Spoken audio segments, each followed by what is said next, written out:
Hello, it is. Hi, Future Whitney here. I am using a new program to edit these videos, and somehow I cut out where I said day 61. But it is day 61 of 100 days, 100 videos, 200 questions. Let's move on.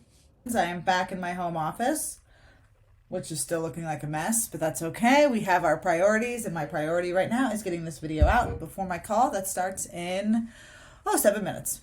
Not getting out, getting it done. So we are going to jump right into it. I'm thinking about a little bit of a shift of this video series. I'm still going to answer the questions, but a lot of these questions I'm just not aligned with anymore. I feel like I'm moving on, but that's also another task for another time. All right. What's a confidence challenge you've overcome? Oh, despite recent quiz results where I got extrovert, I still very much associate myself with an introvert. Actually, I consider myself an inspovert, but that's neither here nor there. So honestly, the idea of going to a conference where I knew absolutely no one in real life, I'd only met them virtually, made my skin crawl. I was so scared to be that person who has to introduce themselves and make myself worthy of their attention, and it just felt very unnatural, and I felt, well, very much not worthy. But I've always had this thing that I bring out when I absolutely need to, what has to do with other people, because a lot of our confidence issues stem from other people and our perception of their perception of us, which is like very convoluted but accurate. And so I like to think when I'm feeling not very confident, I like to think, I'll do a couple. First, that 95% of the people you meet will not matter in 5 years. And that's probably actually being very generous. Like, we spend all this time trying to curate our persona to all of these people that we won't even talk to 5 years from now. We won't even outside of seeing maybe Facebook notifications of what's going on with their lives, we will not have any interaction with them, which means they're not thinking about us. They're not writing about us. They're not speaking about us. We give them way too much responsibility or credit, if you will. So I try and think about that. Even when I'm meeting, especially when I'm meeting somebody that I consider intellectually above me or more known than me or more accomplished than me, they're not spending their time thinking about me unless I make a really good impression. If I make a really bad impression, that's probably going to be at the worst case scenario, they're going to forget about me.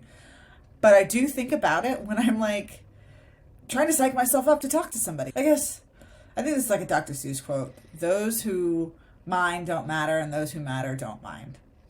So there is something so liberating and effortless when you decide you're going to be yourself no matter what.